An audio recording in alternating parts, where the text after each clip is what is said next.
Panibagong araw na naman. Sila, papasok pa lang ng trabaho. Ako, pauwi na.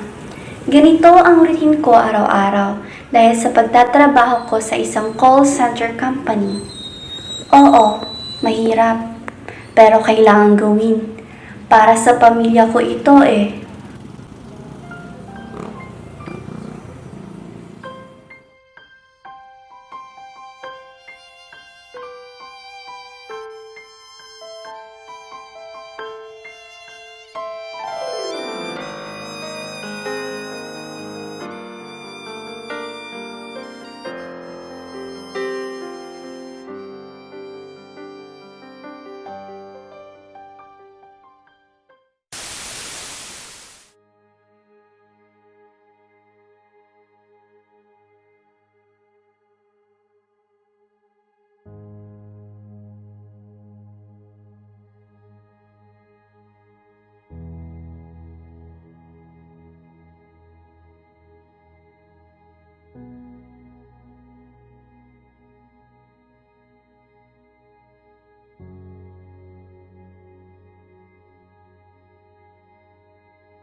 Kung bahala, huwag na po ulit kayong maghanap ng trabaho. Mabuti nga po yan at makakapagpahinga kayo.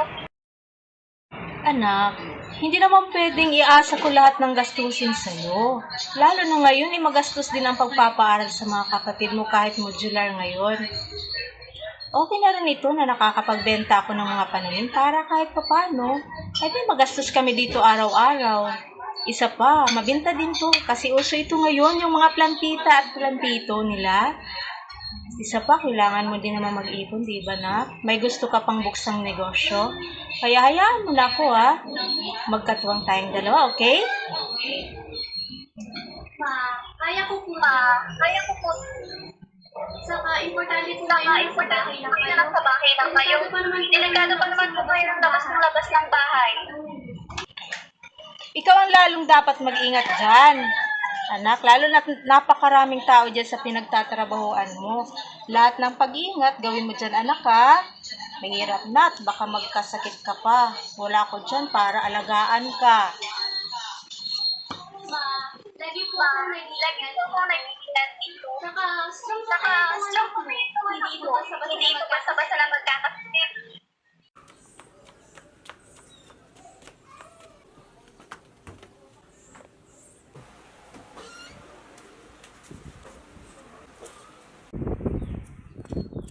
Si mama naman, di ako tinatawag. Tumatawag pala si ate. Mama naman po baka sasabihin ni ate, napasaway ako. Hi ate! Tinutulungan ko po si mama. Kumuha po ako ng pumpo saka manure doon sa may likod para sa mga tanim ni mama. Kumusta po kayo dyan, ate Dian? Eto, okay lang naman. Ikaw, MJ, huwag kang magpapasaway kay mama ha. Naku, kapag nagpasaway ka dyan, wala kang chocolates pag uwi ko. Ate, behave kaya ako lagi kay mama. Di ba ate Clarice? Sus, ate, pag nagpasawayan dito, ako na mismong papalo sa kanya. Hala, hindi niya ako pinapalo ni mama Di ba po, mama? Hindi naman kita papaluin, basta magpapakabay ka lang. O siya, magpaalam na kayo ng ate Clarice mo sa ate mo. Matutulog pa yan. Bye, ate. Lagi kang mag-iingat dyan, Uwi ka pa at may chocolates pa ako. Anong chocolates? Sira na nga yung ngipin mo, kakakain ng matamis eh. Sige ate. Oo naman, lagi akong mag-iingat dito. Saka, tulungan mo si mama sa gawaing bahay ha. Opo, tinutulungan ko naman po si mama. Saka, nakabigay ko nga lang po ng gulay galing sa lagayan natin para sa community pantry, para sa barangay. Tsaka bumili na rin po ako ng groceries para sa bahay. Kasi dapat tayong laging bukas palad sa ating kapwa. O sige, Nenji, mag-iis ka na. Luto ka na ng PFC. Kakausapin ko muna ang ating anak. Proud na proud ako sa iyo. Alam kong matutuwa rin sa iyo ang papa mo. Nabubuhay pa siya ngayon. Mag-ingat ka lagi dyan, ha? Alam ko mahirap yung trabaho mo, kaya dapat magpula ka rin, ha, anak? Saka, baka di ka na kumakain dyan. Payat-payat mo natin. At laging tandaan, laging mananalangin. Opo naman ma, hindi ko po makakalimutan ang mga binili niya po sa akin ni Papa. Saka, kaya ko po to para naman po to sa ating lahat eh. I love you ma. I love you to, anak. Sige na, pahinga ka na. Ma.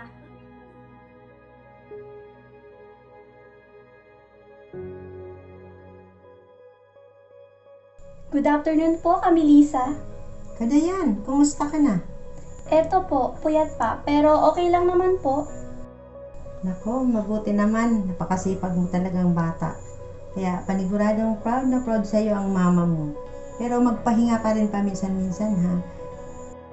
Maya-maya na tayo papasok, hintayin muna natin yung sasabay sa ating sumamba.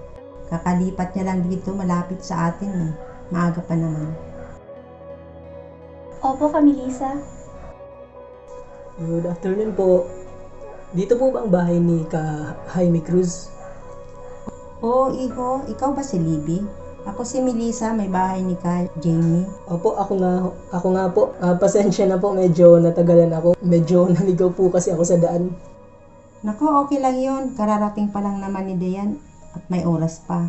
Sige, pasok na kayo para Sige po, makapaghanda na Melissa. tayo.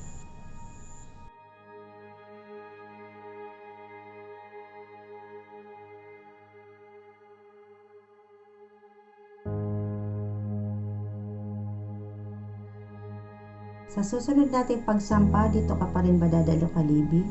Hanggang kailan ka po ba dito sa lokal namin? Hindi ko lang po sure Ka Jaime. Pero kapag nakahanap po akong trabaho dito na po ako mamamalagi. Naku pareho pala kayo ni Dayan, Libby. Mahigit 1 taon na rin dito si Dayan.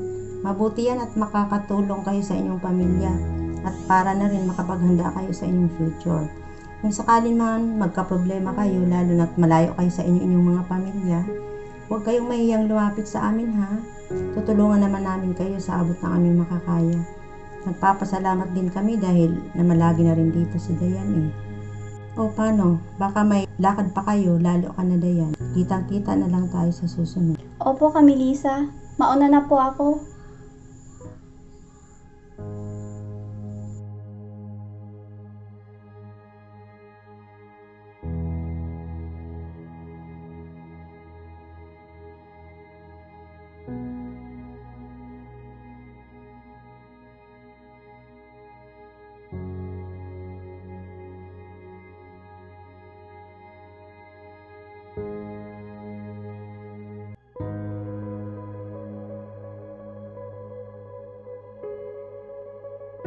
Mauna na po ako. Sige po, Ka Melissa, alis na rin po ako.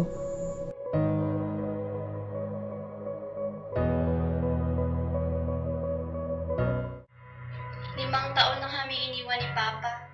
Ang hirap nga eh. Ang bata pa ng bunso namin na mawala siya. Kaya ngayon, kailangang may katuwang si Mama, lalo na't nag-aaral pang mga kapatid ko. Aba, breadwinner ka pa pala.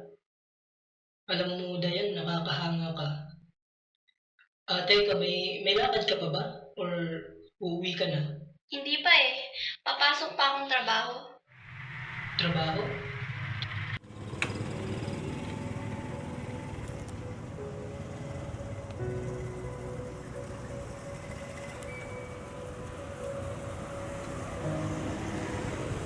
Mauna na ako.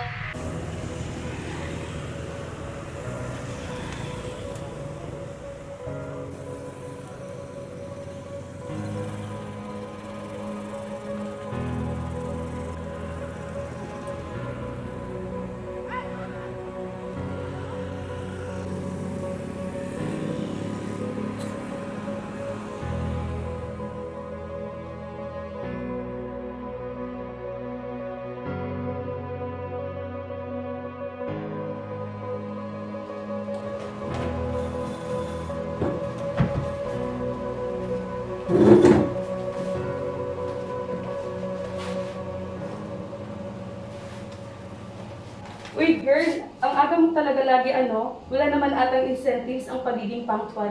Wala nga, pero anong masama dun? Saka, mas maaga ka naman kaysa sa akin. 2 oras pa lang, nandito ka na. Aba, syempre naman, makakita man lang ng pogi. Ba't ba kasi walang pogi sa shift natin Saka girl, balita ko pa naman kay TL, magkakaroon daw ng layoff ngayong katapusan. Ayoko pa namang masali dun, no? Napakahirap pa namang maghanap ng trabaho dito ngayon. Halos sarado pa rin yung ibang kumpanya. Saka pati yung bilihin at renta, tumataas na din. Hay nako, paano yung nalang kung tayong mawala ng trabaho? Kahit gugustuhin kong umuwi, mapapala ko? Mas lalong walang mahahanap na trabaho doon na sasapat sa buwan-buwang gastusin. Magbabawas na naman. Kakabawas pa lang ng employee last week. Anong magagawa natin? Di naman tayo may hawak ng finances. Saka okay na yun kaysa naman magsara, di ba? Anyway, babalik na ako sa desk ko. Magsisimula na naman ang mahabang gabi.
Ate, di ka ba matutulog? 10 a.m. na po, oh. Baka hindi ka naman po makapaghinga niyan, ate. Okay lang, malapit na mag-alas 12. Pagkatapos na lang ng panata ko ako matutulog. O teka, wala ka sa bahay? Wala po, ate. May nilalakad po ako ngayong requirements po, eh. Requirements? Requirements para saan? Ate, mag-a-apply ako ng scholarship para naman makabawas sa mga gastusin natin, di ba? Saka lalo na ngayon na walang trabaho si mama. Naku, sige Clarice, mag-iingat ka ah. Opo naman, ate. Saka, ate, tawagan nga si mama kasi kahit ang init-init sa labas, ayun, inaasikaso pa rin ang mga binibenta ng panin. Tapos, ayun, kapag gabi naman, ayaw pa rin paawat. Sa bawat punta naman na ng lady natin, kahit may for sale na nakalagay, ayun, hingi ng hingi. Naku, hayaan mo na yun. Alam mo naman yung landlady natin, medyo mahirap ispelin yung ugali. Ganun na nga. Si mama madalas na sumasakit ang ulo. Kakapahinga pa lang, babalik na naman sa ginagawa niya. Alam mo naman yun, ate. Ayaw na naskirapan tayo sa araw-araw na gastusin. Lagi mo na lang paalalahanan si mama na huwag masyadong magpagod, Clarice. Mahirap na, baka magkasakit pa siya. Nandiyan naman si MJ na makatulong naman sa inyo. Kaya nga po, tinuturuan ko na rin yung mga gawaing bahay. O, sige na po, ate. Medyo malayo pa po pupuntahan ko. Ingat ka dyan, ate, ha. I love you. I love you din. Sige na, asikasuhin mo na yun.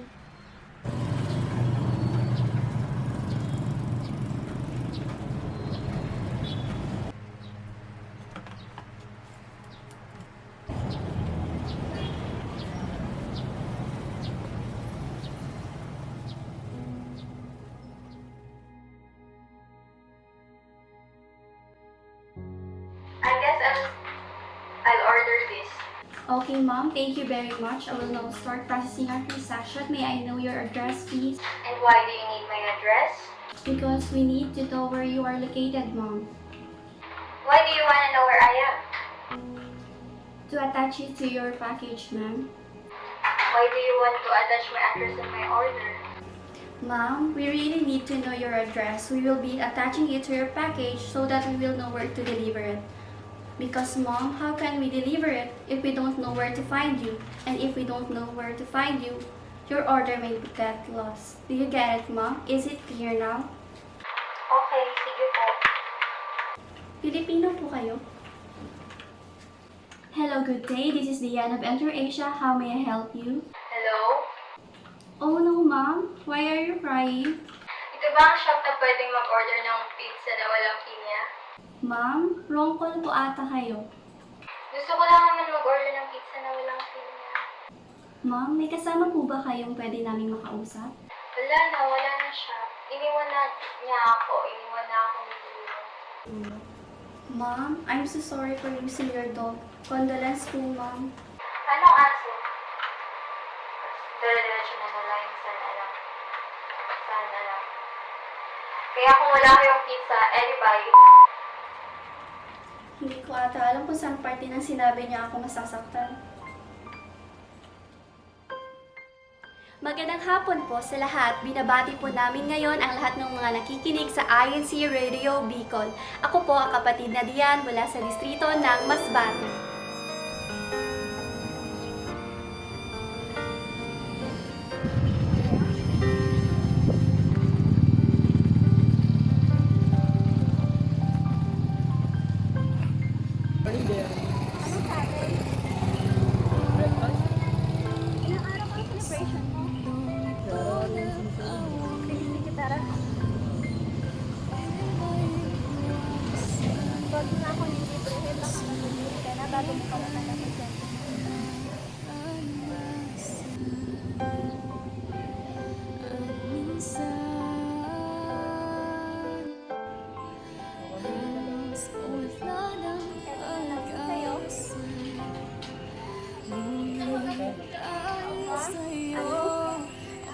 Sabi ko kahit ano, bilang anak ka lang.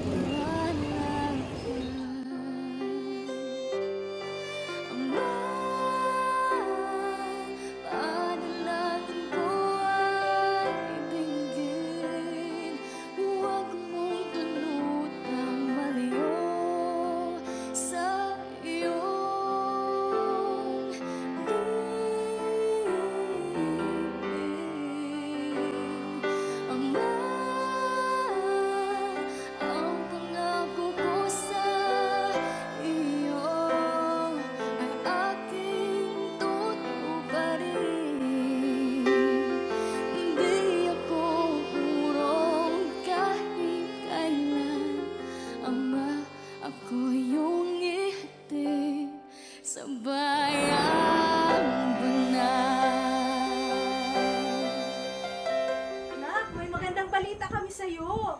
Talaga, Nay? Ano po yun? Ate, nakapasa po ako sa scholar! Wow! Clarice! Congrats! Talagang ginalingan ko yun, ate. Para kahit papano, makatulong naman ako kay mama.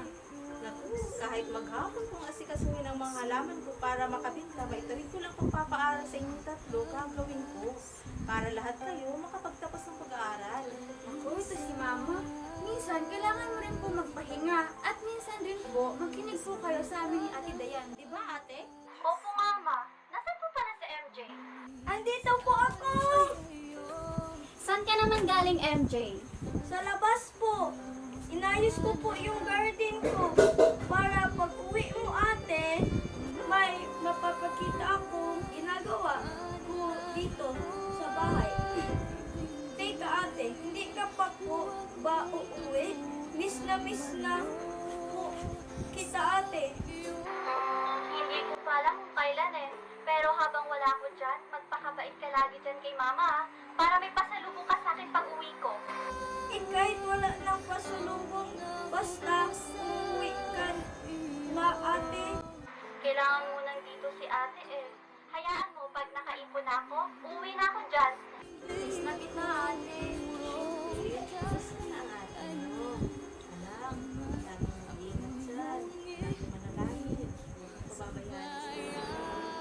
Opo ma, huwag niyo po akong alalahanin. Okay lang ako dito. Baka naman may boyfriend ka na dyan, anak. Makilala mo naman sa akin. Ma, wala po akong boyfriend. No? Nanliligaw. Oh, tingnan mo, ma. Napahinto, oh. Parang meron eh. Alam mo, Clarice, kung ano-anong naiisip mong drama no? Sige, sabi mo eh. Tara, MJ. Puntahan na natin yung niluluto ka sa kusina. Sige! Kamusta ka dyan?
announcement sa bulletin board? Hindi pa eh. Bakit daw? Base daw sa magiging performance natin this week ang mapapasama sa layoff. Kinakabahan nga ako eh. Pero sana swerte din naman. Sige Dayan, balik na ako sa desk ko ha. Isang madugong gabi na naman to.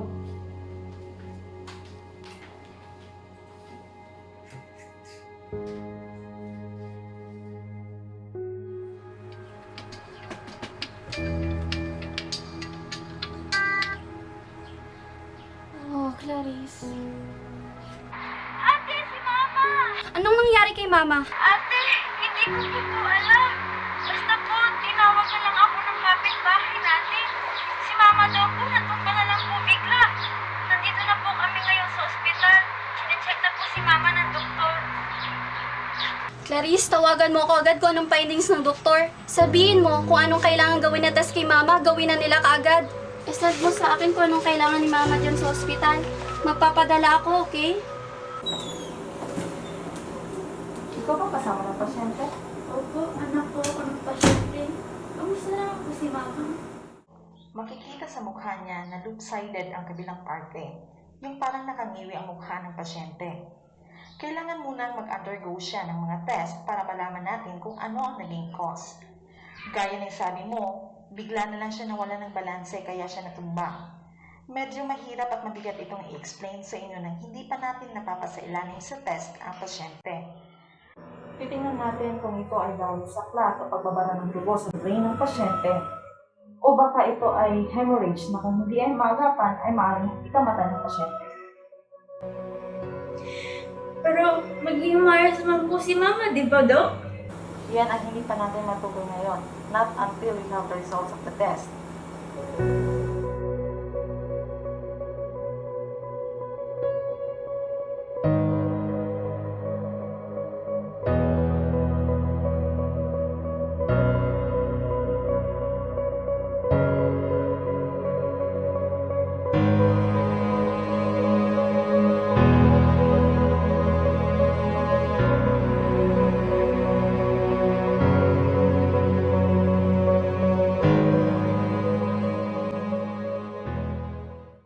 Ate, natatakot ako.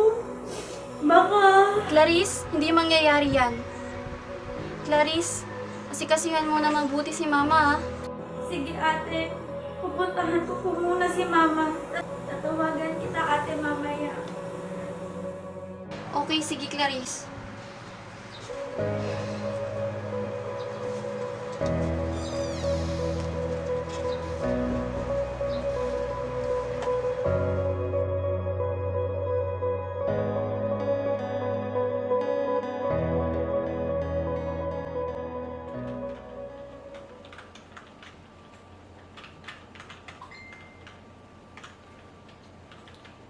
Sir, let me put you on hold for a minute. Hello, Clarice? Ate, kailangan na daw po malipat si Mama ng ospital. Sa private po sana. Kasi po, mas prioritize po ngayon yung mga COVID patients po. Kasi po, tumataas naman po ang mga cases dito sa atin.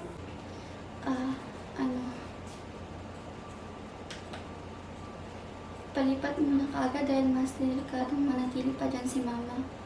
Pakiasikasuhan na lang ng requirements na kailangan, Clarice. Tungkol sa pera naman, ako nang bahala dun. Basta asikasuhan at bantayan mo ng maayos si Mama. Tawagan mo kaagad, ha? Mag-iingat ka, Clarice. Opo, ate.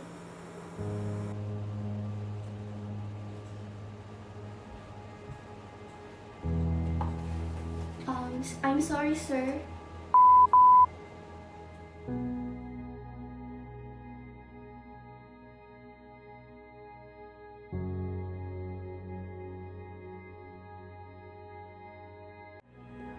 Hindi po kailanman naging lingid sa'yo ang pinagdadaanan ng iyong lingkod.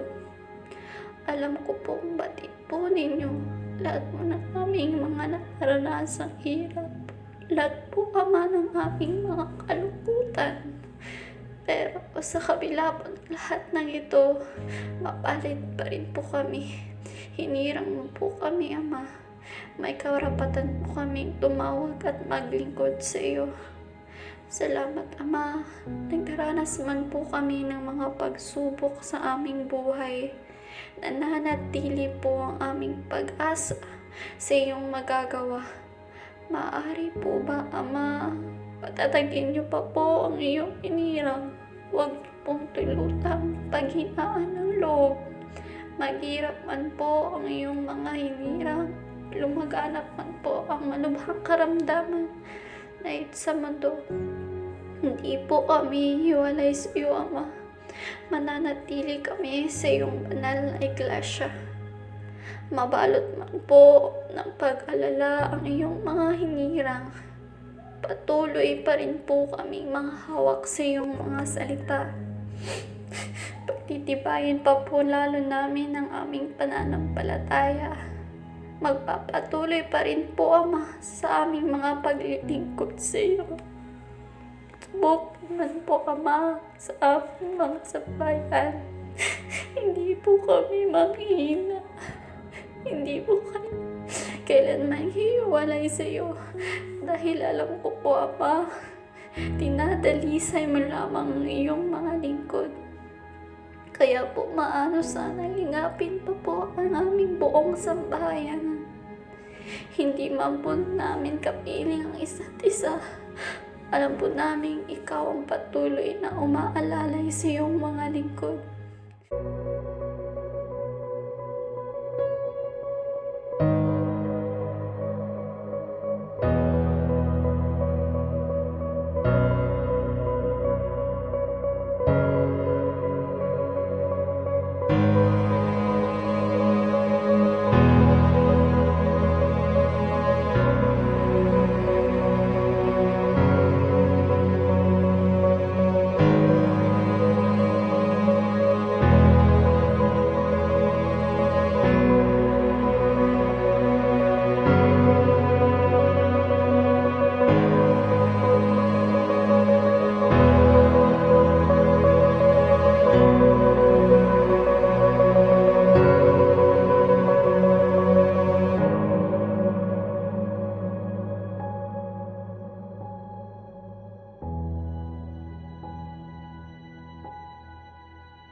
First time atang kita kong may tao sa boarding house mo sa ganitong oras. Pwede ko bang basahin? Parang ito atang dahilan eh. Ano to? Love letter o ano?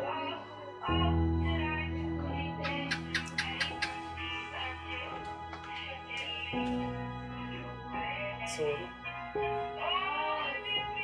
Okay lang. Walang kasalanan.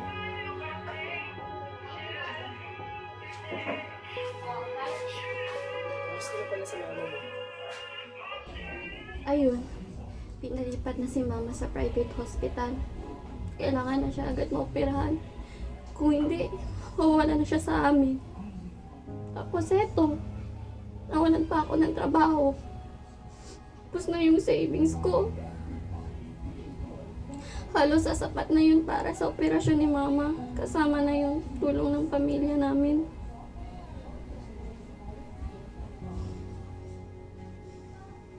Eh, ikaw, kumusta ka na? Ilang araw na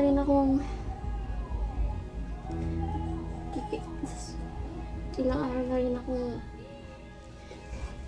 sumasabay na lang sa agos ng buhay. Yung parang hindi mo makontrol ang sarili mo. Yung parang nalulungkot ka. Parang hindi ka makahinga. Parang ganun. Eh, hindi ka naman malulunod kung lalangoy ka, di ba? Yun na nga yung problema eh. Hindi rin ako marunong.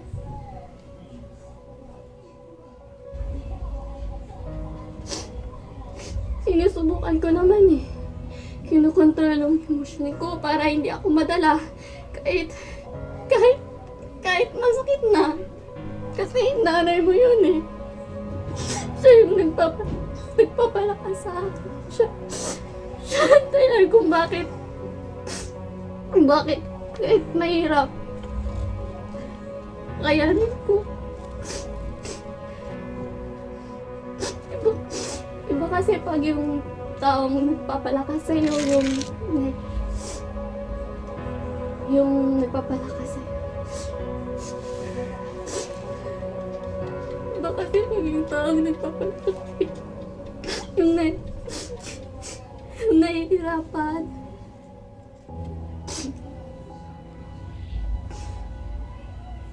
Yung nanghihina. Yung nagpupumilit na maging malakas. Kasi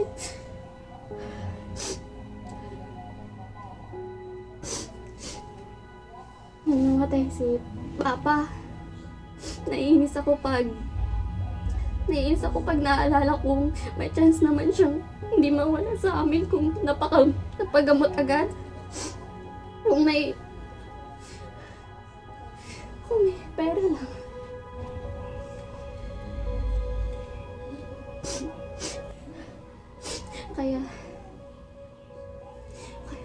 Kaya mula nung pinangako ko na sa sarili ko na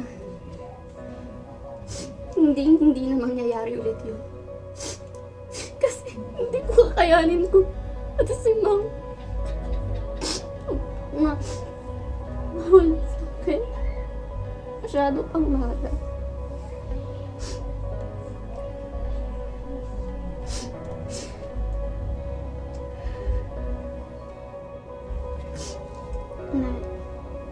Nahihirapan ako pag nakikita ko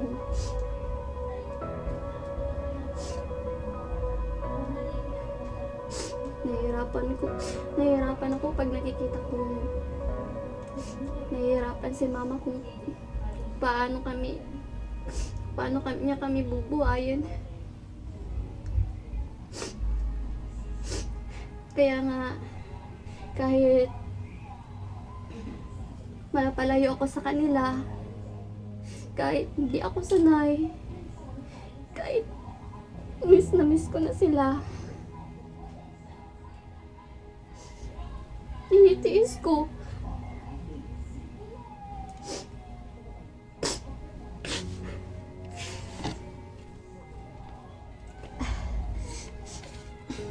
Alam ko rin na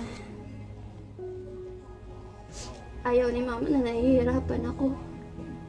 Kasi nga, nung nawalan siya ng trabaho dahil sa pandemya, sumikap pa rin siyang makahanap ng pera para pantustos sa pang-araw-araw namin. Yung kahit na walang-wala na siya, pinipilit niya pa rin ibigay sa amin ang pangangailangan namin. Alam mo, gusto niya rin nakapag-ipon ako para sa sarili ko. Yung makapagtayo rin ako ng sarili kong negosyo. Yung matupad lamang sa pangarap ko. Kasi yun yung gusto niyang ibigay sa akin eh. Kaya nga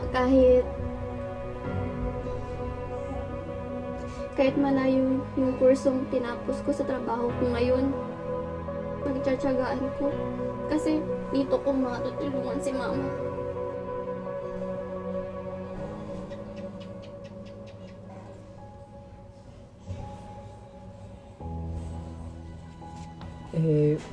Wala naman talagang anak na gustong nahihirapan ng magulang, di ba? Minsan nga nasasabi nating pagod na ako. Nakakapagod na. Ang hirap-hirap na ng buhay.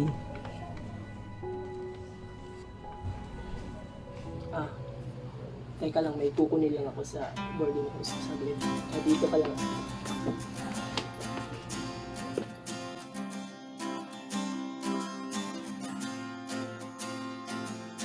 Bukas ulit, ito ang aking sambit. Sa kahapon ko natilay, walang kasing sakit. Hapdi nito'y pilit kong pinapawi, kaya ako ngayon'y nakalukod at nakahibig. O aking Panginoon, ako iyong ikandong sa iyong mga salita. Ako'y binabangon, napapawi ang lungkot sa aking bumabalot kapag salita mong aking naririnig.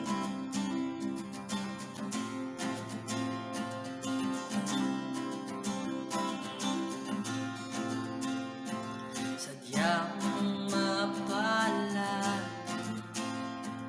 ako'y napakapalad. Ako'y iyong hinirang higit sa kanino man.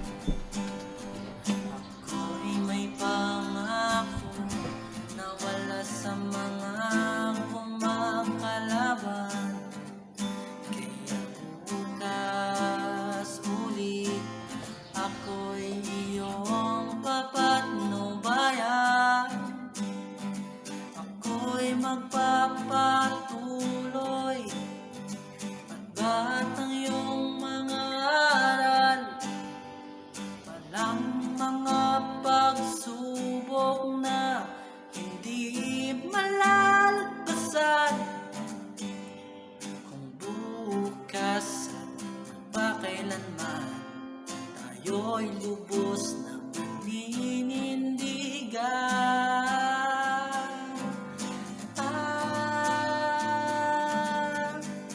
O aking Panginoon, ako iyong ikandong sa iyong mga salita. Hello, Clarice. Good morning, ate! Ate, may good news ako sa'yo. Nagising na si mama, ate. Ilang araw muna siya magpapahinga dito at pwede na kami umuwi. Talaga? Nako, salamat naman at nagising na siya. Pwede bang ilapit mo kay mama ang cellphone, Clarice? May sasabihin lang ako. Sige, ate. Hello, Ma. Ma, magpagaling ka na po. Huwag mo na po kaming iisipin. Magpagaling ka na po at magpalakas. Miss na po kita, Ma. I love you, Ma. Ako'y binabangon. Hindi talagang maiwasang maging malungkot. Hindi maiwasang mangamba sa mga pwedeng mangyari. Hindi maiwasang umiyak. Hindi maiwasang mapagod. Pero sa bawat sitwasyong pagdadaanan mo, laging darating ang saklolo. Saklolong pagagaanin ng loob mo, palalakasin ka lalo, pangingitiin, patatawanin, at sasabihin makakaya mo. Kaya hindi ka dapat manghina, kailangan mong magpatuloy, kailangan mong kumilos. Hindi mo man makayanan ngayon, bukas ulit. Bukas at magpakailanman, tayo'y lubos na